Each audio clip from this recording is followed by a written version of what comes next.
Hello students, I hope you all are fine. So we are going to do the class 4th maths and the chapter number 8 decimals. So in our previous class I have explained you about hundredth. Now we will do further. If a decimal number is written in this form, for example 0.14, then this 4 will represent hundredth, this 1 will represent tenths, and this is the decimal. Here is the, this will be the ones and this will be the tenths. Let's see one more example. If I say 24.15, right? So what we will read it? This one will be 24.15, or, and what more I can write it? I can write it 24 and 15 hundredth. Right? Now here is a question in which you have to tell about the tenths and hundredths in the questions in a particular decimal number. So here is the question. Copy and complete this table. One has been done for you. Look here. Here is the number, decimal number 9.87. In this we have to tell tenths and hundredths. So I have told you that after point, if one digit will be there, that will be tenths, and if after that when we will go further to the right, then if there will be another digit, that will be hundredth. So this one will be hundredth and this one will be tenth.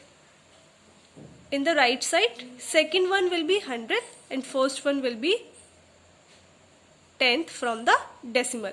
Now look at the question. This is the question, 9.87. So this one will be hundredth and this one will be tenth, right? So 8 will be tenth and 7 will be hundredth. Now look at this question. Now look this number. This is 3.8. After decimal, what will be there? After decimal, 10 will be there. So 8 will be the tenths, and after 8 nothing will be there, nothing is there, that's why hundredth will be 0. Now look here, after this decimal, this will be the tenth and this will be the hundredth. So what is the tenth here? Tenth will be 0 and hundredth will be 9.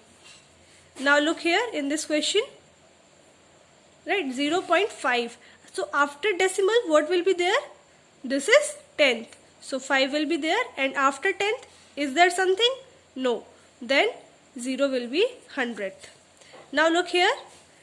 This after decimal, this will be tenth. So 8 will be tenth, and this will be hundredth.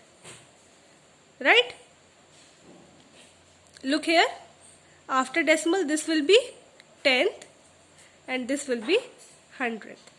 So in this manner we will identify the tenth and hundredth in decimal numbers. Now let's move to the next question.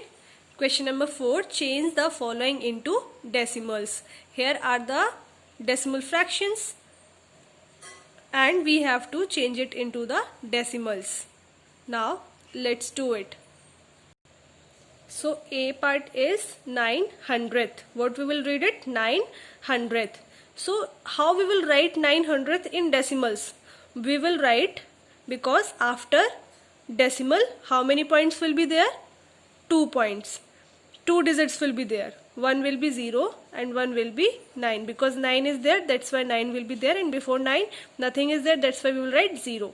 And here 0.09. Before point we also have to put 0 if there is nothing. So 9 hundredth will be 0.09, or we can call it 9 hundredth. Now look at the B part. B part is 53 hundredth. So what we will do here? It will be 0.53. 0.53, because 53 is there. We will write two numbers because it is we are dividing it with the 100 only. So after decimal we will write the 2 digits. So this will be here 53, and before decimal we will put 0. Now look at C part. C part is 5 and 6 hundredth, right? So this is a mixed fraction. And how we will convert mixed fraction into decimal? A mixed fraction has two parts. One will be the whole number. So 5 will be the whole number. Whole number will be written as it is, right? And after whole number we will put decimal, then 5 point, and 6 tenth will be written as 0.6. So this will be our answer. We have to remember one thing here, that a decimal number is made up of two parts. In decimal number, two parts will be there. One will be whole number, and after whole number there will be a decimal and or decimal point. After that there will be the decimal places. Okay, so the number of digits after the decimal point is known as decimal places. So look here, 31.9. This 31 will be whole number, and this is the decimal point, and 9 will be the decimal number. Now look at D part. This is also mixed fraction. So 36 will be the whole fraction. After that decimal will be there. And what we will write? 68 and 100? 68 100? Only 0.68. Right? So this will be the answer of D. Now look at the E part. E part is 118, 87 and 100. That means 118 is the whole fraction. We will write it as it is. Then after that we will put decimal, and 87 hundredth will be written as 87. So this will be the decimal number, this will be the decimal place, and this will be the whole number. Now let's move on. Question number 5. We have to write as fraction or mixed number. A part is 2.05. So how we will write it? 2 is a whole number. So we will write it 2, and 0.5 will be written as 500th, because this is the 500th and 2 will be the whole. Okay, so because after decimal 2 digits are there, that's why we are writing 100, and this is 5, so we are writing 5, and this 2 will come here as it is. Now look at the B part. B part is 7.19. So what we will do?